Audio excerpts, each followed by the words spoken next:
Hello and welcome to today's Tifo Football Podcast. The Tifo Football Podcast is supported by The Athletic. Now, The Athletic is the home of the best coverage of your club by a world-class team of writers, including many of your favourites from across the Premier League. Get reading now with a 30-day free trial by visiting theathletic.co.uk/Tifo. And if you sign up before the end of August, you get 50% off your annual subscription. Do you know how much that works out to be per day, Alex? About 8p. 8p. £2.49 a month for the good stuff. Yeah? Today's episode is an interesting one. We had Declan Ahern and Bryn in from Brand Finance. Brand Finance published an annual report called The Football 50.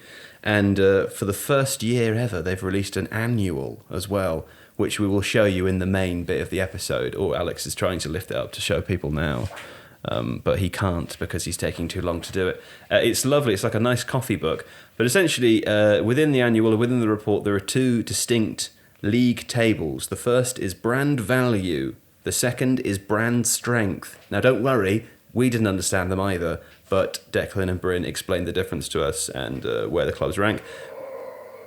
He's lifting it up there, you can hear. If you're watching, you'll be able to see. And we talk in this episode about Manchester United, because they are feature in the top 5 of both, but in different positions. We talk about Real Madrid, who are now number 1 in both of those leagues. We also talk about a few interesting things. For example, fans from emerging markets are looking for things like style of play when they choose a club, which is very interesting. And of course, the idea that we've talked about before, that some people are following players a little bit more than they are clubs. But it was a delight to have Bryn and Declan in to explain all of this to us. And well, without further ado, here is the episode. Thank you for listening. Bryn, welcome. Thank you for having me. Declan, thank you for coming. Thank you. How are you guys doing? Okay? Yeah, good. Very Great. busy with the launch of the new book. But yes, very good. In fact, we have the book here for people watching. Yeah. Alex can display it in one of the many cameras. Oh, yes, you've chosen the rubbish one. That's good. Oh, lovely. Yeah, it looks nice. So you guys are from Brand Finance. Will you first just tell us a little bit about yourselves and about the company, what it is that you do that specifically relates to football? Sure. So yeah, as you say, we're from a company called Brand Finance. We're a consultancy, and we help marketing and brand professionals understand their brands and help them unlock the equity and the value potential in their brands to help inform marketing and strategic decision making, ultimately to drive shareholder or economic value for their organisation.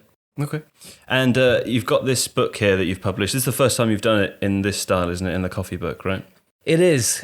So we've been valuing the most valuable football club brands for probably about 10, 11 years now, producing reports off the back of that study. This year, we've launched our inaugural annual. So we've put together all of our content, interesting analysis, rankings in the form of an annual, which is available on Amazon now. And what is it called? The Football 50 still? Is it? Our report is typically called the Brand Finance Football 50. Yep. This is the Brand Finance Annual 2019. Okay. Lovely. Look at that. Who's number 1, Alex? Well, there's two different rankings, isn't there? There are 2 different rankings. We're going to get onto that as well. Yes. You should have... There we go. So... oh, no, that's the wrong page. A bit more on the mic. So the most valuable brand is Real Madrid, and the strongest brand is Real Madrid, but there is some interesting difference in the top 5 and top 10 of valuable versus strength of brand. We might come on to that a bit later, because there are a couple of clubs, Arsenal and Man United from memory, are clubs that have dropped in both categories as well, so maybe we can talk about that and a bit about why. Declan, will you explain to me how this works? Because I think, for me anyway, the idea of valuing a company, I think even for anyone who has a small business, it's a minefield, it's very complicated. I don't understand how it works. Can you just explain, just generally speaking, how you value a company? And we'll come on to the difference between brand value and brand strength. Sure. So I think the first distinction to make is that our valuation tables here within this report and this annual are actually valuing the brand, so not the enterprise. We do enterprise valuations, which are published in the book as well, but the primary piece is around brand valuation. And we view football brands just like any other asset. Like your house, for example, it needs to be invested in, looked after and nurtured. Its value needs to be be measured. Returns against that investment need to be measured. So we typically use what's called a royalty relief methodology. Essentially, when you license a brand or any form of IP, it's typically done using a royalty rate on top line revenues. So we take a royalty rate and we calculate a royalty rate specific for a club, and that is where the brand strength comes in, which we'll touch on a little bit later. What is a royalty rate? So a royalty rate, essentially in a commercial agreement, if you are using someone else's IP or assets and you're borrowing it, essentially taking ownership of that for a short period of time, you pay that person, that owner, a percentage of revenues that you generate. The idea being that you're generating revenue because you're using that IP, or in this case, that brand. So if Man United license out their brand to an apparel manufacturer, Adidas, for example, you can actually view those fees that Adidas pay to sponsor Man United almost as a royalty agreement, because they are selling Adidas T-shirts on the back of a Man United logo being on it. And this is the difference, isn't it? Because people often talk about shirt sales when it's the transfer window and fans are discussing new players coming and the rest of it. But am I right in thinking that that's almost besides the point, because the main thrust of the income for a club is going to be the royalty rate, that, as you said, the example there, Manchester United to Adidas, more so than the actual shirt sales? Correct. So essentially for Manchester United and other football clubs, there are three streams of revenue. So you get your match day revenue, match day income, ticket sales typically. You get your broadcasting, so that's TV rights and media, for example. And then you get commercial revenue. And that is where those sponsorship agreements come in. Essentially, your transfer revenues. And transfer revenues. Essentially, your Adidases of the world, your Nikes of the world, your commercial sponsors, they are willing to pay these clubs huge sums of money on the premise that, you know, their return will be higher than that payout. So Adidas envisioned selling more Manchester United apparel and shirts and associated apparel with Man United than the amount that they're paying them annually in sponsorship fees. And in terms of, I mean, obviously the landscape shifted significantly, particularly since Sky came in and the Premier League era with the broadcasting deals there, and significant broadcasting deals recently. But what matchday revenue is the smallest proportion of these things.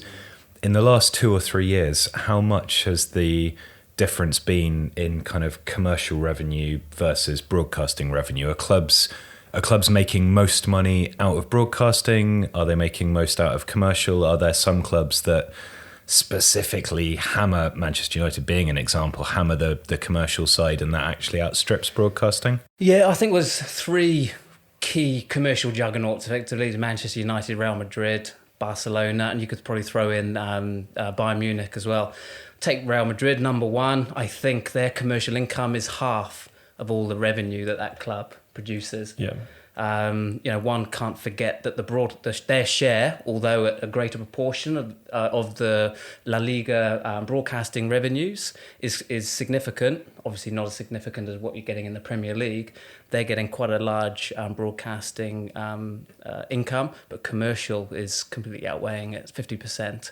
Just look at the growth and in the profile of that club, not only in Western Europe but in the new emerging football markets as well, and the players that they're able to attract. In terms of broadcasting rights, I know recently in the news there's been La Liga's broadcast rights in the UK still, I think at the point of recording the podcast, haven't actually been successfully sold.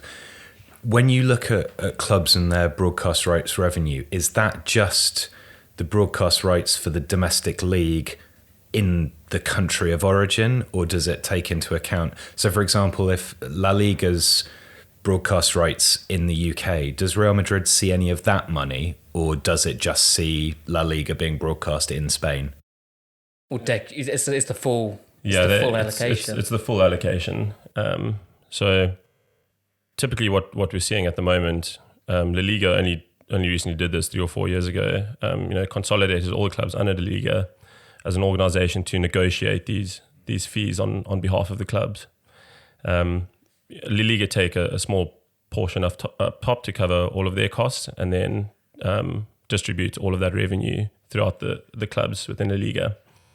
As Bryn alluded to earlier, the distribution between that revenue is a lot more unfair in La Liga than it is in the Premier League. The Premier League distribution of revenue is a lot fairer. And I think you kind of see that reflection in the strength of the teams in the Premier League and the depth to which the Premier League has versus its European counterparts. It was interesting talking about commercial valuation as well. I suppose we've done a fair few finance videos in the past, so people who watch the channel will be familiar with the three different revenue streams that we've talked about already. What's always interested me is that, you know, I suppose match day years ago used to be the most important for a club, particularly with the Premier League. We don't see that quite as much now, although there is still a distinction with the top clubs. It's the same reason, for the reason that Tottenham spends so much money on their new stadium, or it's important for West Ham to move into the London stadium. Broadcasting is obviously absolutely enormous now because of the Premier League's massive juggernaut deal, although it's worth noting that it has slightly dropped in the last one, hasn't it? Yeah. Although that's just for domestic, isn't it? It's not for, I think the just foreign rights went up. Domestic foreign is going up, yeah. But it seems now, particularly if you're in the top six, the most important place for growth is commercial, right? How do we see that manifested in the market? What are clubs like Manchester United and Liverpool, for example, doing to try and get the edge on their competitors beyond the normal shirt sales, as an example? And what else of those things comes into your guys' valuation of their brand? Yeah, so I think the first thing to recognise is that these clubs, these Manchester Uniteds, these Liverpools, they are now global iconic brands, recognised the world over. And it's not a case of localization of football support anymore by any means. It's funny, you kind of see that archaic rule of not being able to televise Premiership games on midday on a Saturday, thinking that no one's going to fill out a stadium. But the reality is all those stadiums would be filled out either way, and millions of more people are tuning in, watching the games live all over the world. And to that effect, these clubs, you see all of these pre-season tours overseas. They're trying to tap that emotional connection into all of these foreign markets. You see Manchester United going to China, and then going to America, and then going to the Nordics, all in one pre-season tour. Take Wolves. Look at Wolves this year. What an incredible pre-season Wolves had. They got Chinese sponsorship, Chinese investors. So, they've had a great pre-season. Just creating that emotional connection with the fans out in China, growing the fan base. And of course, as Declan says, as you grow your fan base in these new football, emerging football markets where fans seem to be just lapping up and consuming football in many, many ways, then you're obviously attracting a greater number of sponsors and different types of sponsors looking to, go into new and exciting markets. So can I ask, we've touched on it here because we're talking about fans, and you said about pre-season tours, part of the aim is to try and strengthen the emotional connection between fans and clubs. I remember we worked with you guys to make a video when you first released the report. It was about Real Madrid and Manchester United swapping places at the top of the valuations. And there is a distinction, as we said, between brand value and brand strength, that's right. But if I remember rightly, part of the wording that we used was, I think it's for brand strength, is that part of the way to value that is by working out how the club sits within the hearts and minds of the fans. How on earth how do you work that out? That's even when we were making the video, I was thinking, God, that is complicated. So how do you work that out? Yeah, so essentially the brand strength is a combination of a range of metrics, all weighted together to come out to one score out of 100. Essentially, we are looking at a brand as an investor would look at it. So if you're investing in a brand, you want to see that the brand itself has been invested in. And how do football clubs do that? They invest in squad value, they marketing expenditure, they invest in reach in terms of social media platforms and breadth and depth of their connection with football fans, in the hope that translates into a higher brand equity. And that brand equity kind of captures that hearts and minds element.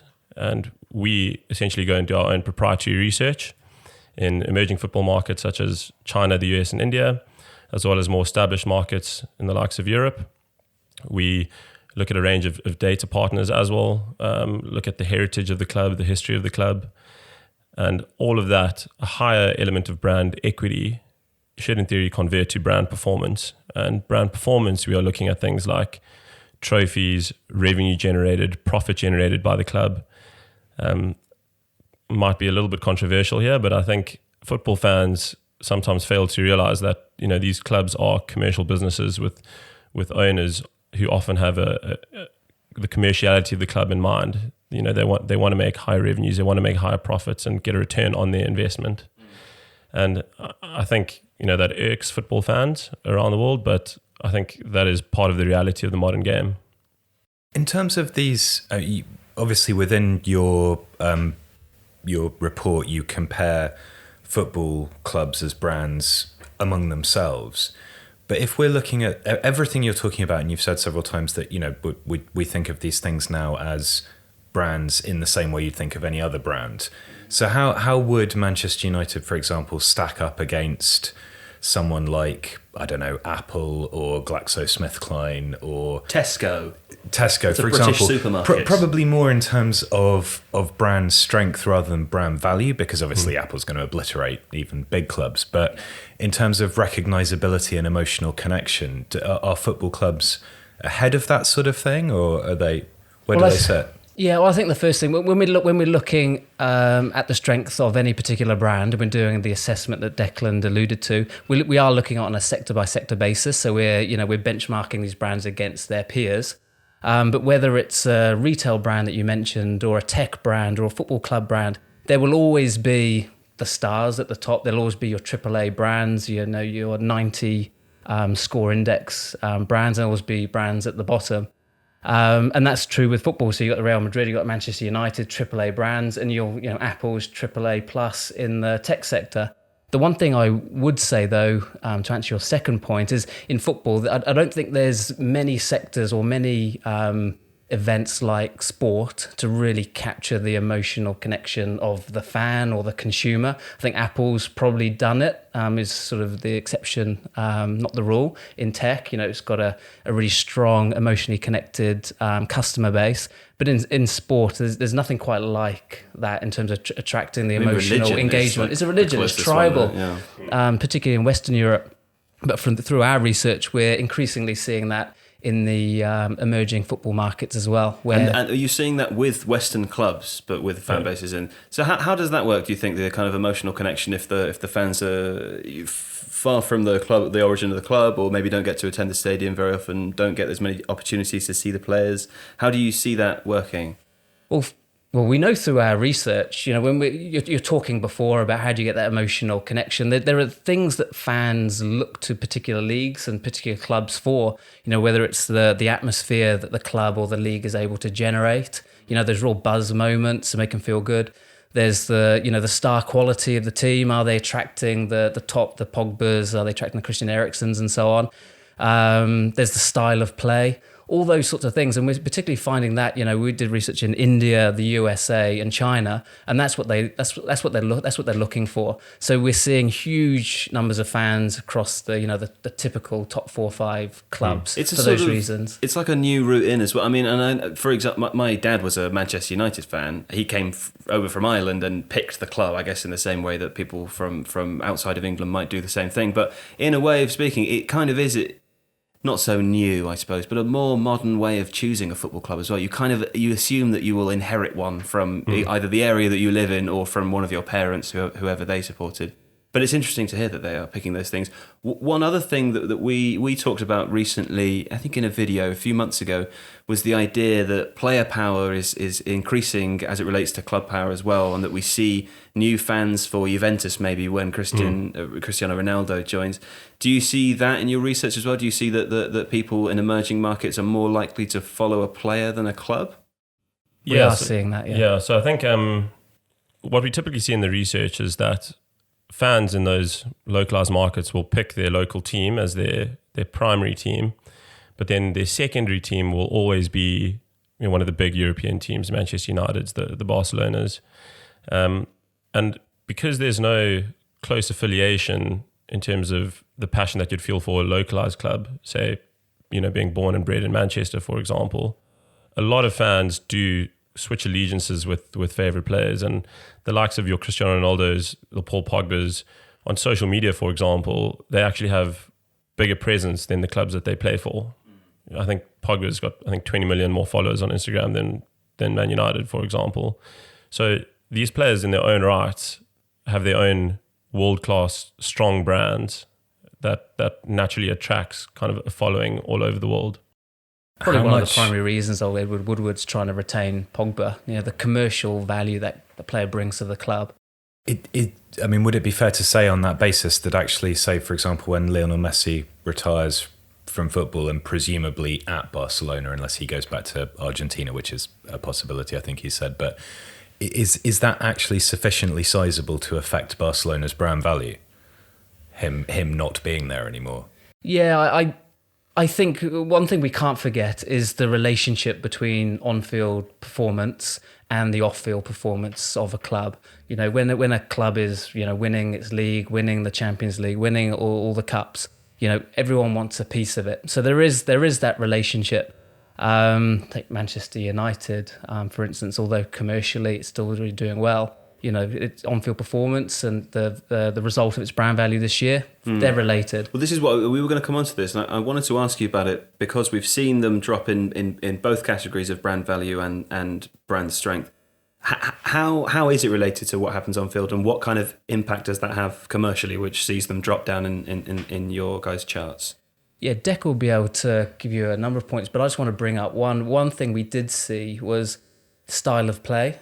Now, we know that Manchester United under Ferguson had a very distinct and renowned sort of style of play that was attracting a lot of fans, locally and internationally to Manchester United. It had the Manchester United way, which I think one could argue that, that style of play sort of differed when following Ferguson.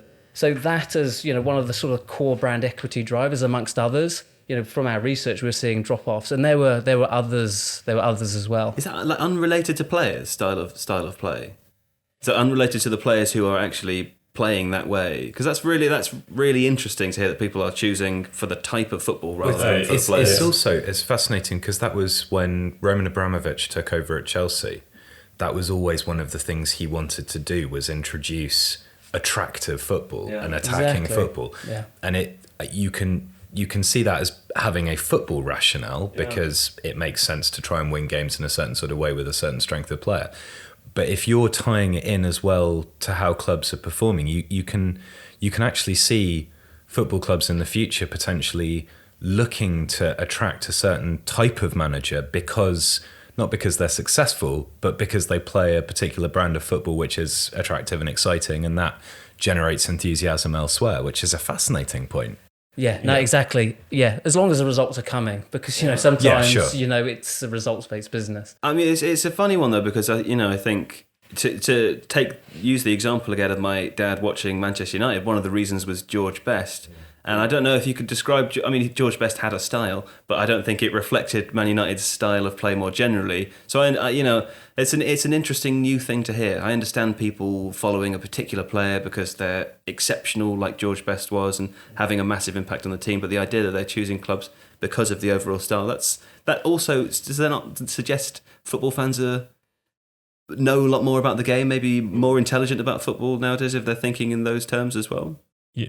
And I think it's not just the football fans, but as a corporate sponsor, you'd rather be associated with, dare I say, an Alex Ferguson Manchester United that's kind of attacking and always hopeful than a Jose Mourinho's Man United that's slightly more defensive. And does that mean Tony Pulis is never going to get another job? I hope not. That'd be a shame, wouldn't it? Yeah. I'd love my company to be associated with long ball play. Although I did notice in this report, which I read a little bit of beforehand, you said that Burnley is still very attractive to sponsors, which, given how Sean Dyche plays football... They stand out though, don't they? They're kind of against the grain. No, but would you see that at all? Regional.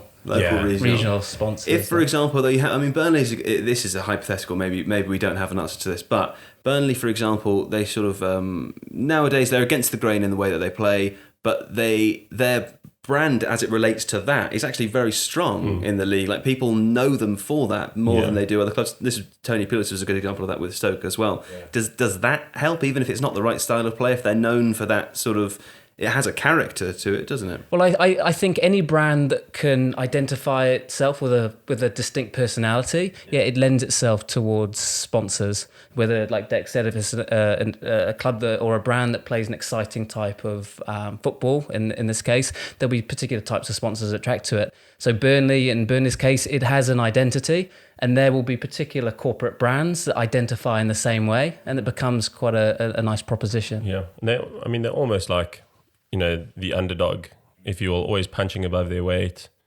And that in itself is attractive to sponsors and fans alike.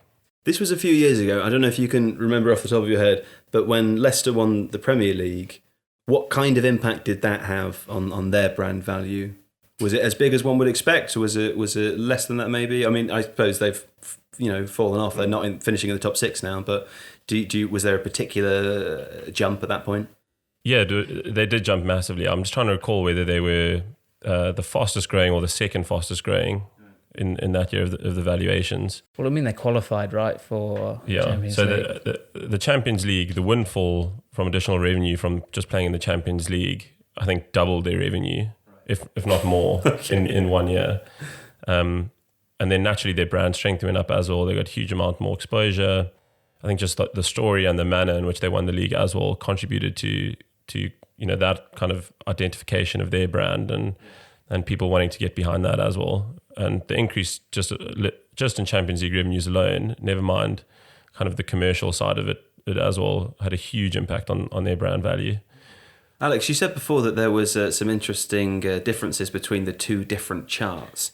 Yeah. Would you be able to explain what you meant by that, and maybe we can ask Declan and Bryn? So if you look at the top, so we'll take the top 5 most valuable brands. They are in descending order: Real Madrid. Incidentally, people can see this on your website as well in the report form, can't they? Correct. If they want to have a look at it while they're listening to you talk. Correct. www.brandfinance.com. It'll be on there. So most valuable brands, top 5 in descending order: Real Madrid, Manchester United, Barcelona, Bayern Munich, and Manchester City. In terms of the strongest brands, Real Madrid is also the strongest, but then Barcelona, then Bayern Munich, Manchester United is down in 4th, and Liverpool are up in 5th. So they're not massive differences, but they are. So the biggest difference there is United's position in the top 5 of both, right? Yes. And how would you explain the difference in position there? Well, just to step away from football, if I may, just to explain this, that one way of thinking about this, if you just take Ferrari, for instance, everyone knows Ferrari, it's probably the strongest automotive brand there is. But when we're thinking about absolute value, it's not the most valuable automotive brand. You've got Toyota, you've got Nissan. And it's a function of Ferrari, although they are strong in terms of their fundamentals, revenue, profitability, they're not as big an organisation or a company or P&L as some of those other organisations. So if we were to move on to football, for instance, I think you picked up on Manchester United. It's higher in brand value. I think it's 3rd versus its brand equity. That's because it's still a commercial juggernaut. Its fundamentals are really strong, still strong. However, within the space of a year, we saw its sort of brand strength, how it's sort of perceived in the hearts of minds, or as an investor in football brands, it's sort of gone back a few places. And this might be a difficult question to answer, but let's say hypothetically, because for supporters of Manchester United particularly, I think this is an interesting question. They're clued up about Ed Woodward and the Glazers. They know about the situation. They know it's a commercial juggernaut as we describe it, but they also know that the football isn't what it once was, and they're not haven't been finishing in the top 4. How much longer would you imagine that they would have to finish outside of the top 4 for their position to start dropping off maybe more significantly than it has done? Because can this last forever? Can they continue to be the commercial juggernaut in the way they are without finishing in the top 4 or without winning trophies? And if I can chuck in an additional but related, how quickly does a decline in brand equity start to create a decline in brand value? Yeah, it's a few very good points there. And just to jump on that last point, we believe brands should be building for the long term. The stronger and more rooted your brand equity, the more stable it is and resilient it is to external changes and shocks. So Liverpool, for example, they're a great example. At the moment, they are 5th in terms of brand strength. But for the last 10 years and longer, they've maintained an over 90 brand strength rating. They're an extremely strong brand. And you get that sense even when you talk to a Liverpool fan. You know, they've got a huge, rich heritage and history and extremely passionate fans and high perceptions around the club. But that does not necessarily translate, as Bryn alluded to a high brand value.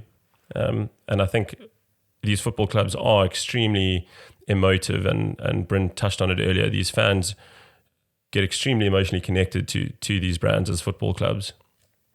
Having said all that, there does come a point in time where you know the results on the field matter substantially, and to the fans, they're not worried about the commercial viability of the club, even though there's a link between commercial viability and the ability to buy world-class players and therefore win on the pitch. You know, they want to see Manchester United back on the top of the Premier League, fighting for the Champions League every year. But they are, you know, fans, well, especially domestically in the UK, football fans are not fickle. You know, people do stick to their teams through thick and thin. But poor performance on the field does have a huge effect on the ability to earn revenue in the future, the ability to attract sponsors, ability to attract world-class players. You know, particularly just maintaining your spot in the Champions League has huge effects for the club going forward. If I may just jump in terms of the brand strength or the brand strength index, it's one way of almost looking at it is it's a lead indicator in terms of, you know, at a point in time, how strong this brand is in terms of equity compared to last year. It's almost a lead indicator of sort of where the club is going. And on the first point, it stands to reason, you know, if Manchester United, I think the question was about. So if they were to become a 6th, 7th, 8th ranked, hypothetically, and stay there for a prolonged period of time, then it stands to reason that, you know, both brand strength and their fundamentals would be impacted. Absolutely. So on-field performance, as Dex said, is related. They, you know, they can't stay at top 4 by brand value if their performance isn't maintained. And it is all compounding. You know, the better you perform on the field, the more fans you attract, the more corporate sponsorships you attract, the more revenue you bring in, the greater ability you have to buy better players, the more you win on the field. So it's all interrelated. You cited Liverpool there as an example of a club with a particularly strong equity, and in my opinion as well, one of probably 2 or 3 of the best run clubs in the Premier League currently. As a holistic thing, I mean, Liverpool are very smart with their use of social media. They have an incredibly charismatic manager. They have very good recruitment. There's a lot of things going on there in their favour. Given that we're talking about huge commercial entities, things where on-field performance matters enormously to equity and value and all the rest of it, does it surprise you that some football clubs, not going to single out anybody in this particular element, although, you know, there are obvious examples, that some football clubs are still so badly run in terms of the on-pitch side of stuff, in terms of recruitment, in terms of analysis, in terms of the strategy behind recruitment of managers, recruitment of players, when effectively, ultimately, that's your product? It's like Ferrari putting all of their money into marketing and trying to get sponsors for an F1 car, but forgetting how to actually make the thing that goes on the road. Absolutely. Club springs to mind. I won't mention it, but I think there's 2 sides, and those responsible for the off-field sort of performance, whether it's sort of brand and marketing, you know, they don't have a direct influence on field, but the on-field performance has to be addressed. You know, identifying, you know, what your team should look like, the style of play, the type of manager you want. And being able to give him enough time to, you know, build his squad and retain the trust of his senior management. It seems like it's a business area where there's a marked absence of strategic thinking, unlike pretty much any comparable sector that has similar sorts of revenues involved. Yeah, and I think, you know, we're seeing different business models in the Premier League play out. We're seeing this kind of buy-to-loan model with the hope of, you know, other clubs essentially building up your player for you to sell at a profit at a later date, or you to cultivate that and bring that back in. But if these aren't managed properly, you know, we see transfer bans for example, and that has huge impact on not only just on-field performance, but general perceptions in the public eye, general sponsorship perceptions. If you're breaking fair play laws or kind of harvesting, young talent illicitly, ultimately that's not a good view for on your brand image. In terms of the commerciality of running the business, it is kind of this fine balancing act between it purely being run at a financial gain, and Man United is a profitable club, and there aren't many profitable clubs in the world. They are one of them, but the balance between running it at a profit and performing well on field is not being met at the moment. So it's this fine seesaw act between giving your shareholders a return, your owners of the club a return, but also having that on-field performance to match. One final question from me, and this is much broader. Again, you might not be able to answer it, but if we are sort of forecasting to the years ahead, as far as business in football is concerned, growth is the thing that people are talking about all the time. Every time there's a new Premier League TV deal, and we're seeing prices very inflated across Europe as well, there's always talk about bubbles and bursting. What do you guys think? Is it possible that European football could undergo something like that? I think the one really interesting area is around broadcasting, and the sort of shift away from sort of typical broadcasting media. Like we're already seeing it with Amazon jumping on board, and I think that's just going to increase. We know people are consuming football in different ways. We know that in China, for instance, the millennials there, they stream more than 50% online. Right. So this has big implications for how football is consumed and how it's being broadcasted. That will have an impact on, what people, what these leagues can attract in terms of the broadcasting fees, becomes more highly competitive. And that has some implications on, activation on sponsorship. So I think that's one part of the landscape that we'll see some really interesting change. Yeah, and I think another landscape is kind of the extension of these brands outside of football. As they try and push commercial revenues and explore different ways of bringing money into the club. Esports, for example, is kind of a massive growth area that all of these clubs are looking to tap into. Some are tapping into already, the likes of Wolves, PSG, doing it extremely well. But on the other side of the coin, it also represents a potential risk to your brand equity. If you kind of lending your brand to, 14, 15, 16-year-old Dota 2 players, for example, that you don't really have control over, that represents a risk to your brand equity and potential erosion and incidences around there. One final question from me, which does relate in part to what you were talking about with broadcasting. Given that there's a natural congruence between brand strength, brand equity, those things will likely go up and up if teams are performing well. Also in Europe's top 5 leagues, you've got PSG, you've got Barcelona and Real basically dominate La Liga, Juve's dominating Serie A, Man City could well dominate the Premier League, possibly with Liverpool for the next 5 years.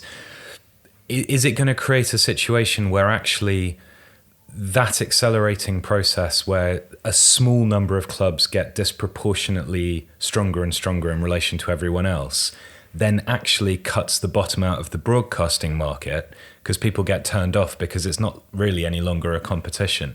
Is that something that clubs need to be aware of, or rather governing bodies would need to be aware of? Yeah, no, completely. And I think Dex already alluded to it in terms of the parity or how the broadcasting fee is distributed in Premier League. It's a lot fairer than La Liga. So there are attempts to try and sort of manage that because, one can't forget one of the big driving forces of Premier League is the excitement. Within reason, a team can beat another team on a given day. So for sponsors, that's great because you get these great sort of buzz moments. It's not just sort of hanging around just at the top few clubs. So Premier League, they are taking steps because there is that danger. You leave everyone else behind, and the gap just widens. I think the other leagues, La Liga, for instance, could do a lot more. One area, quite boring, is tax. But I think there's a lot that sort of local or national governments can do. Potentially around tax, and particularly the tax of foreign players coming in. So we saw that with Italy recently, right? Italy they've just relaxed some of their tax rules around that, and so that'll be interesting to see how that plays out. Will players be more attracted to Serie A than Seems so possibly La already. Liga? I mean, it's hard to say, doesn't it? But I mean, we've seen. I mean, Ronaldo moved there. We Correct. don't know how if there was any advance notice of anything like that. Of course, Lukaku just moved there this summer as well. There does seem to be a kind of renewed interest, partly because of Juventus, but Yeah, well, maybe, they're never going to come out, are they, and say it's all about, my the sort of net agents know, tax. right? But, the proof's in the pudding, and it remains to be seen. But, is that a risk to La Liga? We'll see.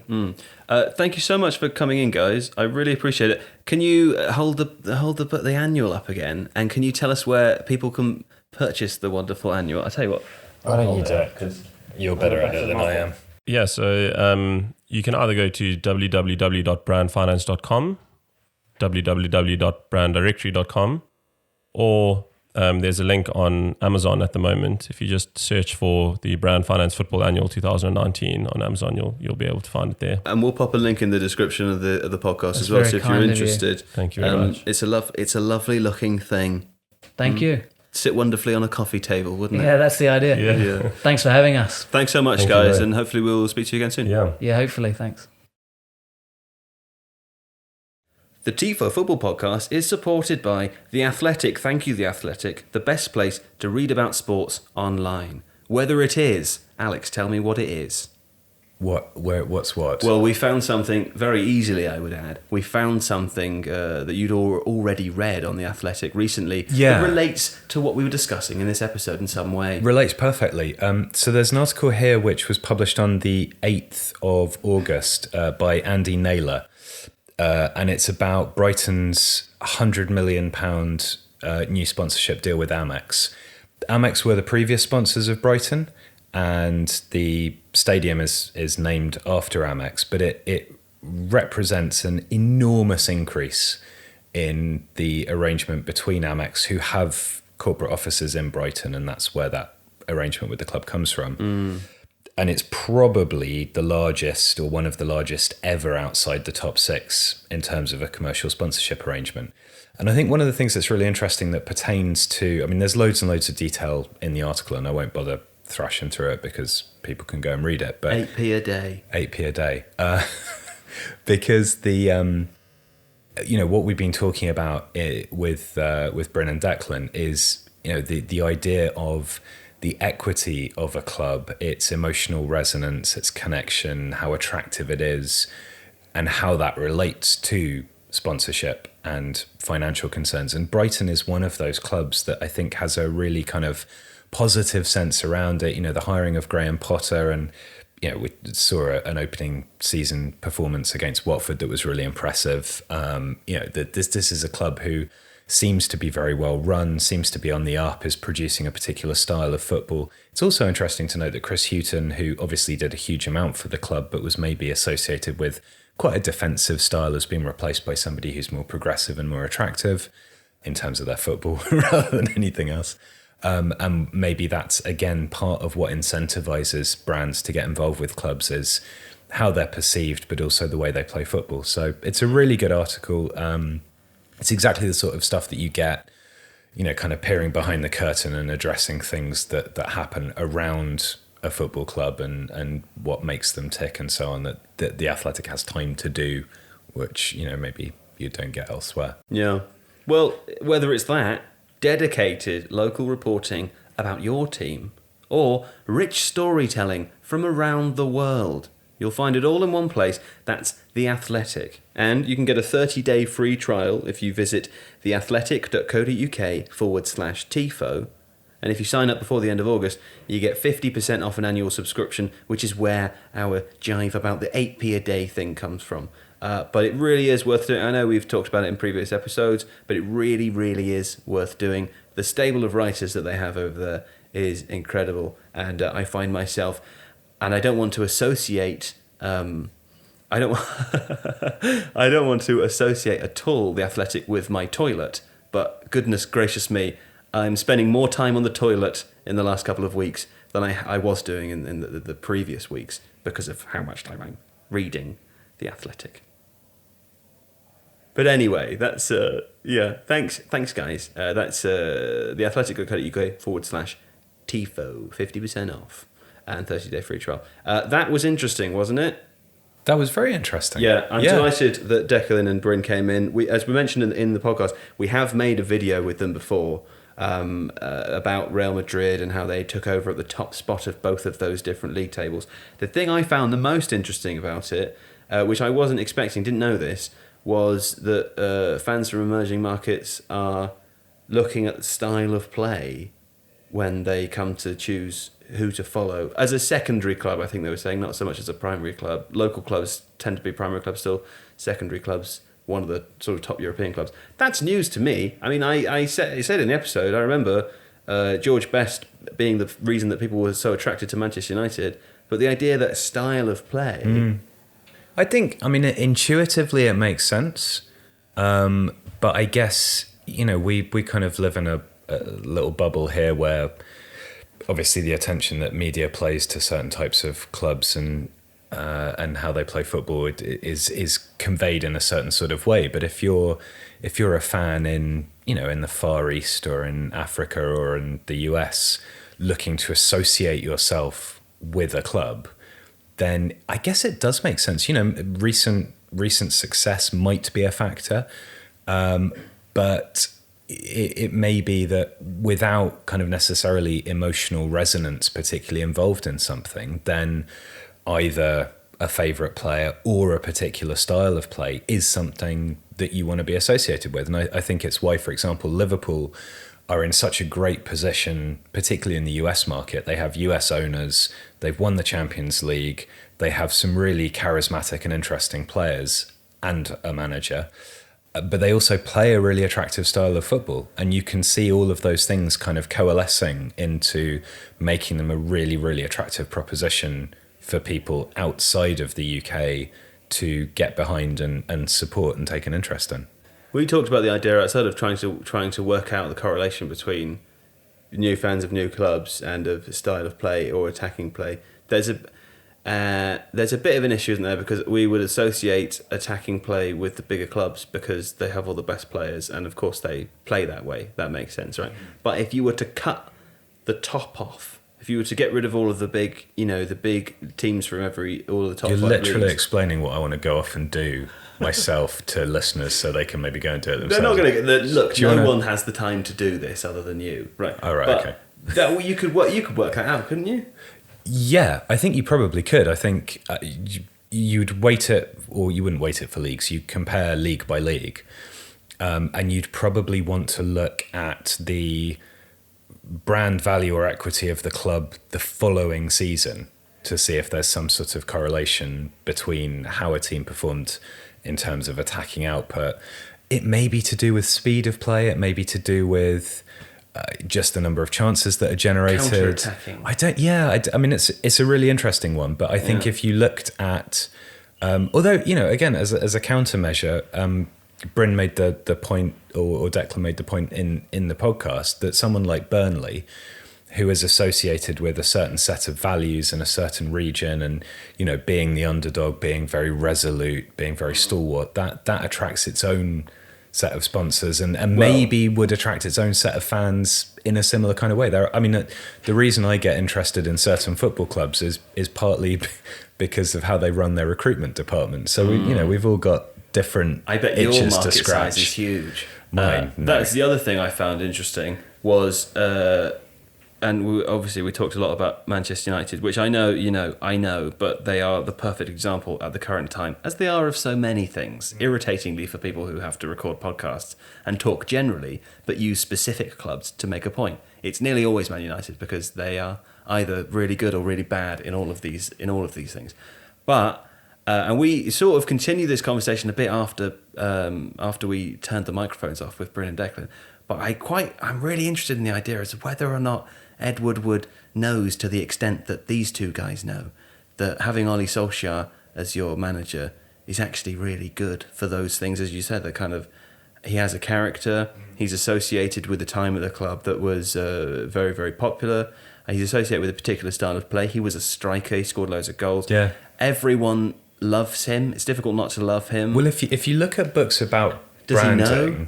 if you look at books about branding and how to build a brand, obviously it's not just a name and a logo and a product. It's also a set of values, a promise that you're making to the consumer. All of these slightly wanky, nebulous things that people talk about in branding books, because they are often a bit like that. But I think somebody as commercially as astute as Ed Woodward would absolutely see the kind of the potential promise of a Solskjaer figure, as opposed to, say, a Mourinho figure, of an association with dynamism, with youth, all of those things. And what you then start to think about is, for example, the recruitment policy. How much of the recruitment policy, and it's funny because we often when we talk about recruitment policy in terms of, say, like holding on to a Paul Pogba, that's Paul Pogba has an enormously strong and positive brand association as an individual, huge number of Instagram followers, incredibly likable and charismatic guy. Some of these other signings, Dan James and Aaron Wan-Bissaka, yes, they're capable footballers, but is it that sense of building a brand again as the young British side, that there's that there are football decisions that aren't just made for football reasons, and that almost in the back of his mind, Ed Woodward has that thing that you and I talked about in a shop the other day of, you don't win anything with kids. Yeah. Well, the last time that was talked about was with Ferguson, and they did win stuff, and maybe there's this kind of nagging thing of maybe that's how we re-establish ourselves as a credible footballing presence, not just a commercial presence. So trying to get those two things aligned is really, really tricky. It's difficult. Yeah. But it's a fascinating topic, and I think it's one of those things where, part of what we seek to do on Tifo is to show how all of the things that are external to what actually just goes on the pitch are incredibly important to how clubs run, or the perception of football generally, or the relationship between clubs and fans, whatever it is. It's a symbiotic relationship in a capitalist world. In a very capitalist world, yeah. But there's a lot to unpack in that. We should get them back next year. Yeah. And talk about the changes in the league tables. Yeah, because there's even things that we didn't talk about, like PSG, for example. PSG's moving into fashion as a thing. Are they? Yeah. What Collaborations they did a collaboration with fashioners. With fashioning. We're getting quite close to saying fascists, aren't we? Yeah. We shouldn't say that. Also, we should look at things like what positive brand equity does Hector Bellerin bring to Arsenal? Well, Bellerin for a start, but also I would imagine absolutely loads. Yeah. My sister is doing a big banner of illustrated footballers for a pub nearby. Right. That's the Old Red Lion Theatre. You should go and watch the football there. It's great. Is that where we're having the quiz, Joe? Oh yeah, the quiz is sold out. I forgot to say the quiz. Anyway, I'll get onto that. Okay. But she asked me because she doesn't know much about football. She asked me for players from each team, and I was trying to think of young players that won't maybe leave or retire. I was going to say die. Won't retire in the next 5 years, so she doesn't need to update the banner. But I chose Hector Bellerin because that guy is cool, good looking, great hair, young. Yeah. I want to hang out with that guy. Actually, I don't. I want to hang out in the same place as that guy and look at him from across the room. Yeah. But the pub quiz is sold out, by the way. Sorry about that. I didn't think it would sell out so quickly, but it did because there were limited tickets available. And, but lovely. Thanks to everyone who's bought a ticket. Only one person tweeted me saying they were a straggler, so we'll attach you to, a weak team. We'll sniff out the weak teams and we'll attach you, or we'll move you around every round. We won't do that. But there might be a few more tickets available in a couple of weeks' time, if people drop out or like. Incidentally, and I will be repeating this, if you have purchased a ticket but you think you aren't going to be able to make it at some point between now and then, please tell me, because there's a limited number of seats anyway, and we really want it to be full, and there's a waiting list of people already. So if you can't make it and you can't, do send me a tweet or something and let me know with your name, and we can rectify this situation, maybe put you on the list for the next one. But yeah, thanks so much to everyone for coming along to that, and thanks for listening to today's podcast. We have a special episode going out later this week with a person who we won't announce now, just in case the recording doesn't happen. But we're very excited about it. It's going to be cool. And more stuff coming up. So stay tuned. That doesn't work, does it? God, you're getting good at not this. Not a radio station. Stay waiting by your mobile device. By your RSS feed. Yeah, that's right, yeah. Keep swimming down the stream of our RSS feed and you will inevitably come into contact with top quality content. Anyway, thanks for listening, and we will see you again in a few days or next week if the thing doesn't happen. But it probably will, but it might not. So don't be confident about that, but do look out for it. Friday, maybe. See ya.